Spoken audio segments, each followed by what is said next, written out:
Hello दोस्तों, आज की इस वीडियो में हम जानेंगे कि अगर आप किसी गलत नंबर में पैसे गलती से भेज देते हैं, चाहे आपका नंबर मिसिंग हो या किसी अन्य तरह के कारण हो, फोन पे, गूगल पे, पेटीएम, यूपीआई से भेज दिए हो, तो उस भेजे गए पैसे को हम किस प्रकार वापस ले सकते हैं अगर पॉसिबल है तो। इसकी जितने भी संभावनाएं हैं वो सारे आज की इस वीडियो में हम बताएंगे। मैंने अपने चैनल पे ऐसे ही एक वीडियो डाल दिया था रॉन्ग यूपीआई रिफंड करके, एंड उस पे आप लोगों का रिस्पॉन्स बहुत ही ज्यादा आया, तो मुझे लगा एक डिटेल वीडियो होनी चाहिए जहाँ पे आपको ऐसे रिफंड लेने की प्रोसेस को समझाएं। मेरे सामने मेरा एक दूसरा नंबर है जिसे मैं अभी 1 रुपया का एग्जाम्पल देना चाहते हैं। यहाँ पे मैं खुद गलत नंबर पर पैसा भेजा चुका है और मैं इस चीज को समझ सकता हूँ कितना ज्यादा दुख, तकलीफ, पीड़ा होती है जब पैसे गलत नंबर जाता है। यहाँ पे 1 रुपया हम भेजना चाहेंगे।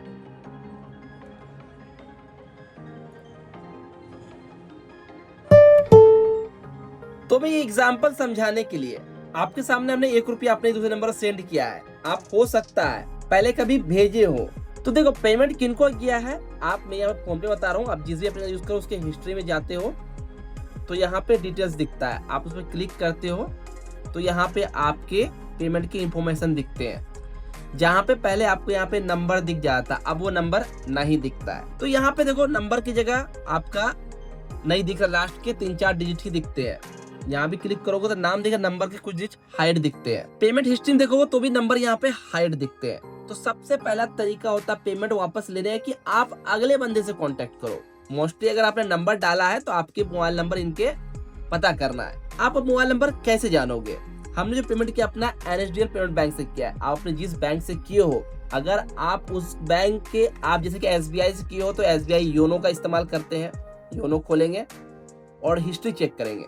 एयरटेल बैंक का यूज करते हैं तो एयरटेल थैंक्स ऐप खोलेंगे, हिस्ट्री चेक करेंगे। जिस बैंक का इस्तेमाल उसकी एप्लीकेशन अगर होती है, जैसे मैं एनएसडीएल का यूज किया तो एनएसडीएल का जिफी ऐप होता है। तो जब हम इसका जिफी ऐप को ओपन करेंगे एंड इन बैंक के आके स्टेटमेंट या हिस्ट्री को हम चेक करेंगे तो आप यहाँ देख सकते हो इनका यूपीआई रेफरेंस जो अभी जस्ट मैंने पेमेंट किया था, जो हमने 1 रुपया किया था, उस पे देखोगे तो यूपीआई करके उसका जो मोबाइल नंबर होते हैं, अगर आपने फोन पे, पेटीएम सर्च किया जाता है मोबाइल नंबर @YBL PTSBI वगैरह लिखी रहती है। गूगल पे तो नहीं मिलना मुश्किल है क्योंकि वहाँ पे जीमेल अकाउंट का यूज होता है। अगर ट्रांजेक्शन पेटीएम टू पेटीएम या फोन पे टू फोन पे हुआ है तो जरूर आपके उस मोबाइल बैंकिंग एप्लीकेशन को अगर आपके डिटेल को स्टोर करती है इस प्रकार से, जैसे हमने एप्लीकेशन ऊपर देखा तो यहाँ पे मोबाइल नंबर मिल गई। अब नंबर मिलने के बाद आपको जिन्हें पैसा भेजे हैं उससे कम्युनिकेशन करना है, बात करनी है। अगर वो ईमानदार है और आपके पैसे को जान रहे हैं वो गलती से आया हुआ पैसा है और वेरीफाई करते हैं, क्योंकि पैसा आपने अपने गलती से भेजा है तो आपसे इन्हें कम्युनिकेशन करते हुए रिक्वेस्ट करनी है। और ज्यादा हो सके तो इनकी अगर कोई लिंक पे आपको कोई जानकारी है तो उसके थ्रू करना है। आपका चांसेस है अगला बंदा ईमानदार है तो आपके पैसे ये लौटा देंगे। ये सबसे बेसिक तरीका, बिना कोई भागदौड़ किए जिनको पैसा भेजे हैं उनसे कांटेक्ट कर सीधे बातचीत कर पैसे की रिफंड लेना यानी उनसे वापस लेने का प्रोसेस करने का। इन केस आपके एप्लीकेशन का व्यवस्था नहीं हो पा रहा है, आपको कर भी तो आपका डिटेल्स नहीं आ रहा है और आपका ऐसा कोई कम्युनिकेशन भी मालूम नहीं है, तो आपको दूसरा प्रोसेस करना होगा, जिस प्रोसेस का डिटेल स्पेशली फोन पे ने भी बता रखा है। अगर आप यहाँ पे हिस्ट्री भी क्लिक करेंगे, जो पेमेंट आपने दिया उस पर टैप करेंगे तो यहाँ पे एक नीचे कॉन्टेक्ट सपोर्ट ऑप्शन है। मैं आपको बताने के लिए कर रहा हूँ, ये सारे चीज प्रोसेस आप खुद से करने होंगे, इसमें लॉन्ग प्रोसेस लगती है। क्लिक करेंगे, यहाँ पे आप अपनी भाषा चूज करें। मैं समझाने के लिए हिंदी रखता हूँ ताकि आपको स्पष्ट समझ पाए। यहाँ कह रहा है जो आपने मोबाइल नंबर दिया आपके नंबर थ्रू गया है, 1 रुपया पेमेंट स्वीकार कर लिया, यानी उनको चला गया है। कृपया इससे अनुरोध करें कि वह क्रेडिट के कंफर्म करे। अगर कंफर्म करे पैसा चला गया नहीं, उसे कौन से बैंक में गया है वो भी आपको यहाँ पे इतना सी जानकारी मिल जाएगी। अब कह रहा है क्या आपको और कोई मदद चाहिए, तो यहाँ पे सीधा ऑप्शन है मैंने गलत अकाउंट में पैसा भेज दिए हैं। ये सब ऑप्शन बाकी रेयर केस में होता है, आप सिलेक्ट करेंगे। ये बहुत ही अच्छी चीज है फोन पे के ऊपर की, ये चीज आपको देखने को यहाँ मिल रहा है। अब यहाँ पे क्या रहा है, दुर्भाग्य से हमें यूपीआई पेमेंट को कैंसिल या रिवर्स करने की अनुमति नहीं देती है क्योंकि ये सीधा बैंक से बैंक ट्रांसफर होता है। कृपया अपने बैंक के नजदीकी ब्रांच में जाएं और संबंधित यूनिक ट्रांजैक्शन रेफरेंस नंबर जो 12 डिजिट का यूटीआर नंबर होता है के साथ गलत क्रेडिट चार्ज बैक दर्ज करें। अपना बैंक में इस मामले में अपनी मदद करने के समक्ष होना चाहिए। अब करना क्या है कि अगर आपका कोई कम्युनिकेशन नहीं है, आपका अमाउंट बहुत बड़ा अमाउंट है या छोटा भी है, ज्यादातर बैंक फोकस करती है बड़े अमाउंट वालों की थोड़ी मदद करने की, छोटे अमाउंट वालों को डिनाई करती है, लेकिन हर अमाउंट इम्पोर्टेंट है। आपको अपने बैंक जाना, वहाँ पे चार्ज बैक जैसे कि कहा चार्ज बैक एक फॉर्म होती है, ये दर्ज करना है। अगर यहाँ पे क्लिक करेंगे, अब यहाँ पे कह रहा है अगर किसी गलत नंबर यूपीआई आईडी पर आपने पेमेंट कर दिया है तो मुश्किल स्थिति में आपका तुरंत अपने बैंक से संपर्क करें। साथ ही आपने जो पेमेंट किया उसका स्क्रीनशॉट को यूटीआर नंबर जो होता है यूनिक ट्रांजैक्शन रेफरेंस नंबर, इसको रखना अनिवार्य है।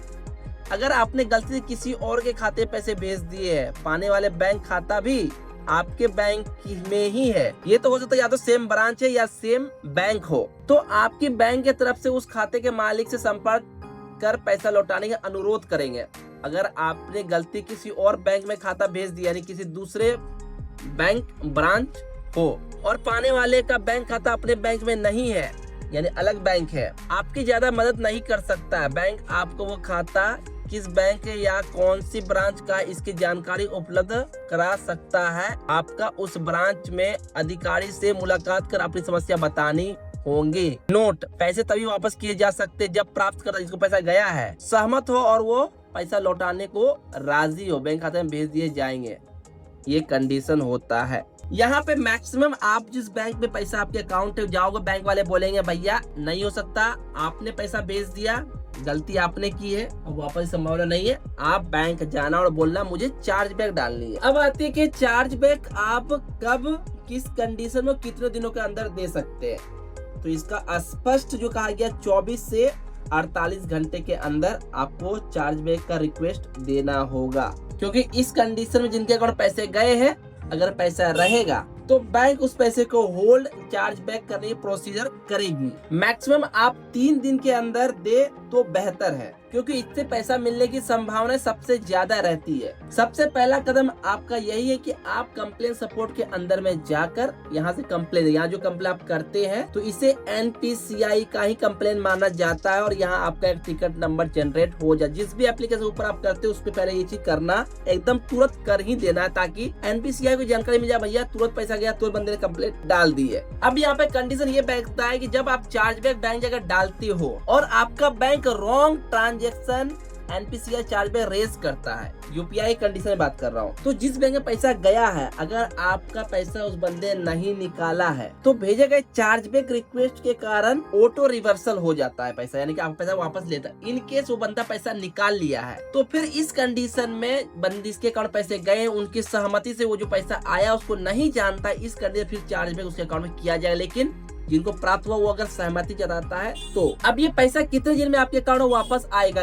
अगर आपने चार्ज बैक डाला है तो मैक्सिमम मिनिमम कम से कम NPCI वगैरह कंप्लेन की 24 घंटे में बैंक को फॉरवर्ड कर देता है और रिवर्सल बैंक आप जो चार्ज बैक डालते हो 7 दिनों का जवाब लेने का टाइम लेता है। अगर पैसा अवेलेबल रहा तो अगले बंदे ने पैसा आपके अकाउंट में गया है उसने उसे खर्च नहीं किया, किसी दूसरे को नहीं भेजा तब तक, यानी एवरेज जो टाइम वो 7 से 10 दिन का लग सकता है। अब यहाँ पे कंडीशन अगर पैसा निकाल लिया है तो इस कंडीशन सबसे अच्छा होता है कम्युनिकेशन करें, पुलिस कंप्लेन भी आप दे सकते हैं। एंड जब आप चार्ज बैक डालो सबसे इम्पोर्टेंट है कि आपने गलत आईडी डाल दिया, रॉन्ग यूपीआई कॉन्टेक्ट चुन लिया, मिस्टेकली किसी बिजनेस या अननोन को पेमेंट चली गई या पेमेंट फेल दिखा लेकिन डेबिट हो गया, इस केस में पेमेंट लगभग आपका मिलने की संभावना रहती है। सबसे जरूरी बात 72 घंटे के अंदर आप ऐप और बैंक दोनों में कंप्लेन दर्ज करें तो आपका पैसा मिलने की और ज्यादा संभावना बढ़ती है। अगर आप ये दोनों आजमा लिए हो फिर भी आपका पैसा नहीं, बंदे को फोन के बोलता नहीं दूंगा, जो करना है कर ले, बैंक बोलते भैया आप भेजो हम क्या कर सकते हैं। तो लास्ट और सबसे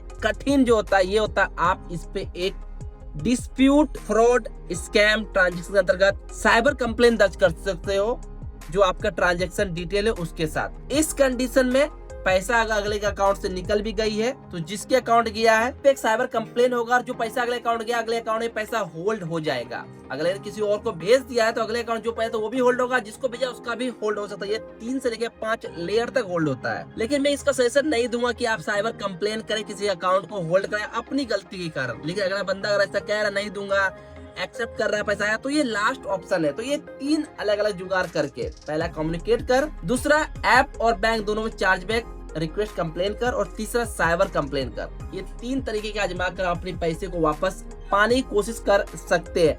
लेकिन तीसरा तरीका मैं सजेस्ट नहीं करूंगा कि आप अपनाएं, लेकिन बहुत रेयर केस में इस चीज को आप कर सकते हैं क्योंकि ये फ्रॉड और स्कैम पर ही ये लागू होता है। लेकिन आपने खुद से गलती भेजा है तो आप पहला 2 तरीका अपनाएं जो आपके लिए बेस्ट होगा। तो इस प्रकार से आप गलत मिसिंग पैसे भेज दिए हो, अननोन को भेज दिए हो या किसी को पहले भेज तो फिर भेज दिए हो, पैसा वापस करना है तो ये कुछ तरीके अपनाकर आप पैसा ले सकते हो।